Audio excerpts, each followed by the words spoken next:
All right, let's bring you this special story now. SABC Politics journalist Natasha Phiri is sitting down with Patriotic Alliance Deputy President Gayton McKenzie to discuss the government of national unity and issues affecting the city of Johannesburg, amongst others. The PA, which was formed by Gayton McKenzie and Kunene back in 2013, has secured 9 seats in the National Assembly following this year's elections. His leader, McKenzie, is also heading the Sports Ministry in Cabinet, which is a first since the party's inception. Let's take you live now to that sitting where we find our reporter Natasha. And of course, Kunene Natasha is also the Transport MMC in the city of Johannesburg. We really are spoiled for choice about where to start. Definitely, and I think just to let our viewers know that the politics team of the SABC News has actually embarked on a series of interviews, and you'll see more people, more newsmakers that we'll interview. Of course, you've correctly cited that we will be talking to him around issues affecting the country and the government of national unity. As you know, that the Patriotic Alliance is one of those 10 political parties that are part of the GNU. So right now we're joined by the Deputy President of the Patriotic Alliance, Mr. Kunene. Thank you so much for joining us on SABC News. So the Patriotic Alliance has won 9 seats in Parliament. You've achieved around 2% of the voter share. You're now a part of the government of national unity. How do you think, or how well do you think the GNU government is doing or is performing? And more especially the president, who's also a deployee there, the Minister of Sports, Arts and Culture, Mr. Gayton McKenzie. Thank you for having us, Ms. Phiri. We are happy with the way things are going. I think President Ramaphosa is leading the GNU properly. He's the captain of this ship, and the ship is moving nicely, even through the waves. So the ship is cruising nicely. You can see that even the Minister of Sports, Arts and Culture, who is the president of Patriotic Alliance, Gayton McKenzie, he's a happy man. He is working. There are no hassles. So we are very happy. Obviously, there'll be teething issues there and there, but I think that the way that the president is managing this GNU, he's doing an exceptional job. Talk about those teething problems. I think you saw the public spat between the General Secretary of the SACP, Mr. Paila, just basically saying that the ANC sold out in their decision to work with the DA in the government of national unity. What's your reaction to all of that? Just looking from the sidelines, seeing what Mr. Paila had to say, seeing what the ANC also had to say about the government of national unity. Look, I think the opinion of the SACP as an alliance partner of the ANC is what it is. I just don't understand why would they see the GNU as a sell-out arrangement. Because the SACP has been working with white people all along. The SACP has ministers that are deployed by the ANC government. So the SACP has been piggybacking on the ANC. If they are so confident of themselves, why don't they contest elections by themselves? They have been sitting in the ministry. So it's for me, it's just unfounded what they are saying. The people of South Africa have spoken, and they have said, we are not giving anybody a majority. Go and work together.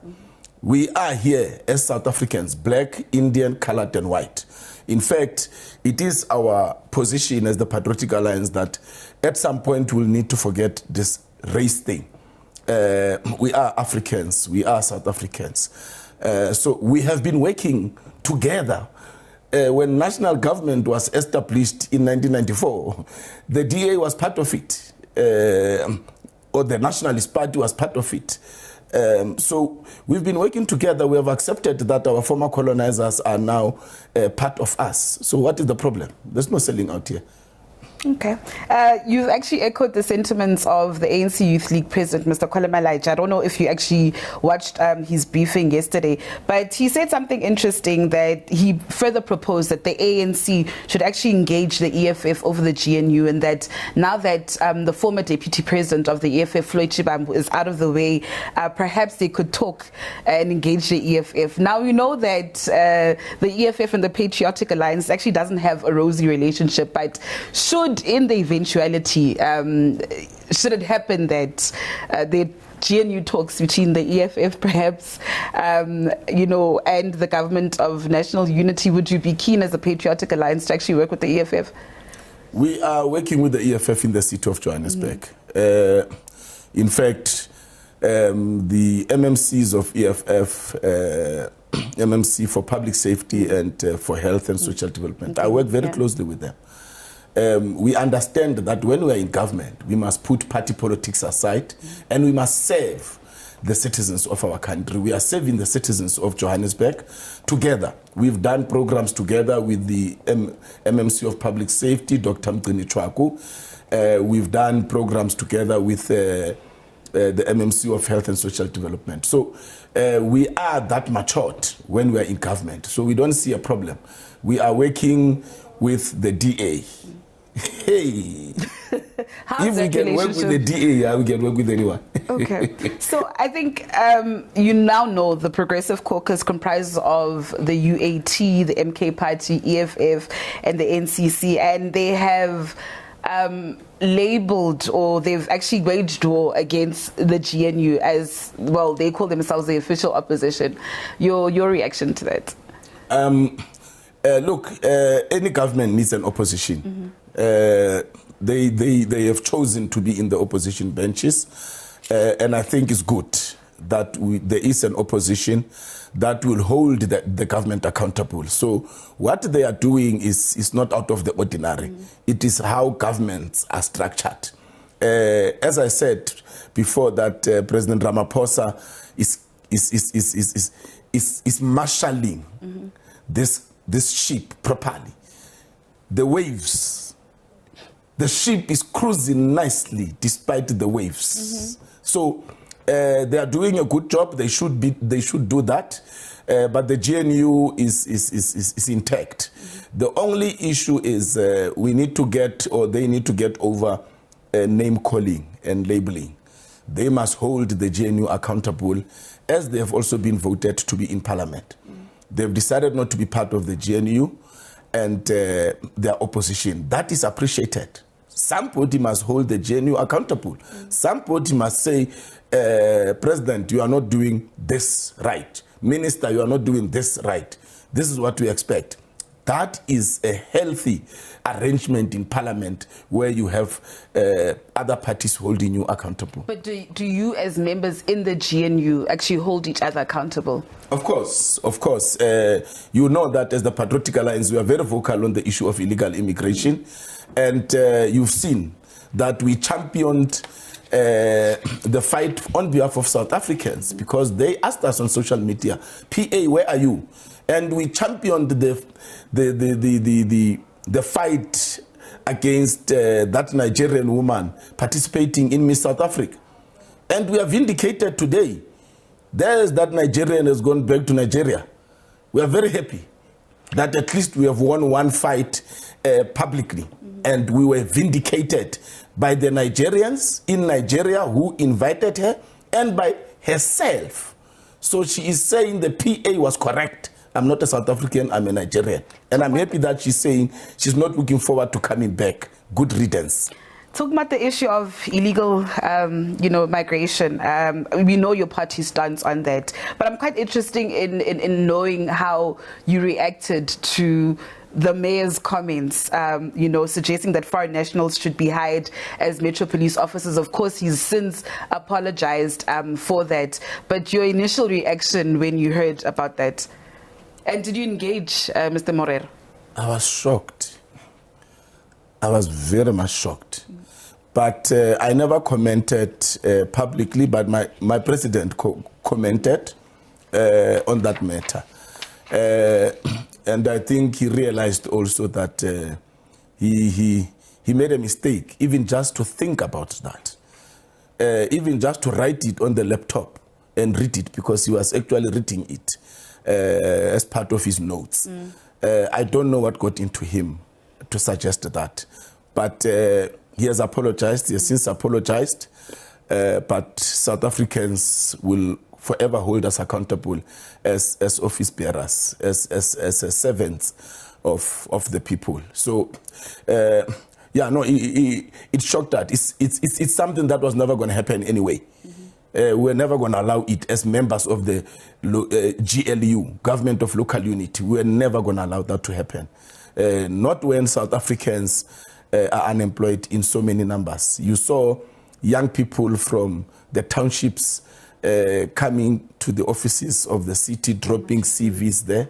That is the cry of our young people who are looking for jobs. So I'm happy that he withdrew that statement before we could even engage him as members of the mayoral committee.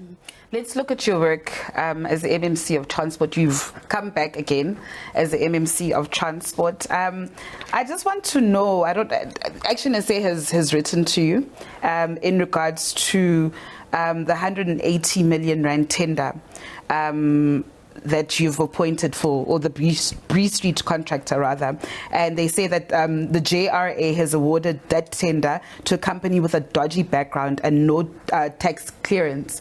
Can you just provide information around that, and have you consulted Action SA on the issues around, when the tender was advertised? Was there public participation? Was the company actually vetted? And actually, who is this company? You see, Ms. Phiri, Action SA, when it wants to be relevant, they must seek to be very relevant properly. I have not engaged them because they have not engaged me. They decided to go to the media. That's why I never responded to their nonsensical statements. So just for clarity, did they write to your office? Do you have the letter that they... No, I don't have a letter. Okay. But you see, the law puts us as political accounting officers in a difficult position. We are not allowed to sit in an SCM process, in a tender process that would vet companies, that will appoint companies. We are told to stand back. But when there are issues with that process, we are made to account, of which we don't have a problem. But I just want to make that clear, that I wouldn't have known if the company is vetted until after issues were raised. And I was then showed that the company has got a tax clearance certificate, the company has been vetted, there is nothing dodgy about the company. In fact, the DA raised a matter also that the company had a fraud case with City Power, using its name, Sitewo or something. And I followed up. I spoke to the CEO of City Power, and I spoke to my officials. And again, it was just Mashaba who just went rampant on this thing without proper facts. In fact, the company is suing City Power for 94 million. Yes, there was a fraud case. 3 officials of City Power were exonerated by the court. The case was withdrawn against 3 employees of City Power. But they then went through a disciplinary hearing that then found him guilty, which I don't understand, when the court have cleared someone. So it is just sensationalization. JRA, number 1, companies would apply to be on the panel. The vetting process happens during that time. And then when work comes, companies will be asked to then give quotes on the work and on the BOQ, and they will give codes. And the one with the lowest code will then be appointed. And even at that time, there's vetting process that also happens. And an SLA, a contract is signed with the company. And during that process, probity happens. Now, probity is a process, a legal process that vets the process that has undertaken, that was undertaken. So in the city, that is how things are done. Once SCM has provided its outcomes, then Probity comes in to say, now let us vet your process and let us vet the people that you say you have vetted. JRA is a serious company to just give work to a company with no tax clearance certificate. Are they mad? Okay, just last question. We've seen the recent crime stats. Extortion cases are on the rise, and this is just not, it's everywhere. As your department, how are you dealing with, such issues of extortion cases? Look, when I took over last year, there was a project in Lehigh that was stopped for 2 years. And JRA could not go in and work. Region G could not go in and work because there were 30% people, they were demanding 30%. For 2 years, the people of Lehigh could not drive into their own areas. They had to take a longer route. I went there and we worked. And the 30% came. And I was there. Now we spoke the street way and we understood each other. Because the problem is when people see JRA working, they assume it's a tender. But I sat down with them, I explained to them, no, this is not a tender. This is the work of people who are employed by the city. And they understood, but they understood because we also spoke the street way. And they left us, we finished that road. We finished that stormwater upgrade. So I engage.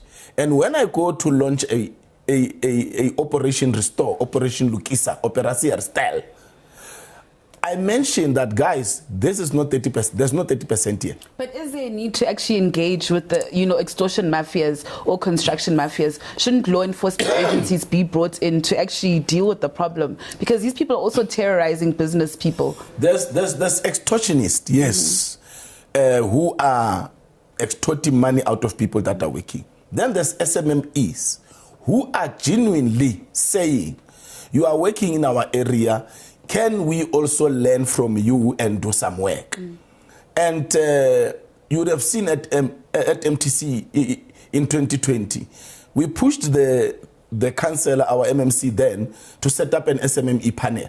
Because they've set up all these panels, but the SMMEs are not in any panel. So they end up having to fight to do work in their communities. And I've instructed the CEO, the CEO and the CFO to look at setting up an SMME panel so that you are able, the same way you are able to identify companies that are level 9, that are level 8, level 1. You must also be able to identify companies according to their regions and their wards. So that when you go in those areas, you go to the panel, these people are compliant. That's how you will deal with these extortionists. Because the same SMMEs are the ones that defend the work because they come from those areas. They are able to say, hey, when you are an extortionist, you are not going to extort here. So community will be able to protect the work. Since I took over as JRA, we've never had these problems. The problem was at Lehigh. There's another one in Soweto, which I am going to address. In the next few days, there are people who are trying to extort or they are looking for 30%. I've been informed. I'm going to deal with it. But you have to engage the communities. We must not treat communities as if they were our enemies. I go into communities, I sit down with them, I engage them because I come from there. I'm not afraid of our people. Yes, indeed, the police, JMPD must deal very harshly with the extortionists. In fact, we must take after the commissioner there in KZN. That one goes for the head.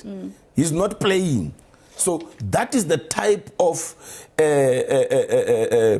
vigilance that the police must have against these criminals. Okay, Mr. Kunene, thank you so much for your time.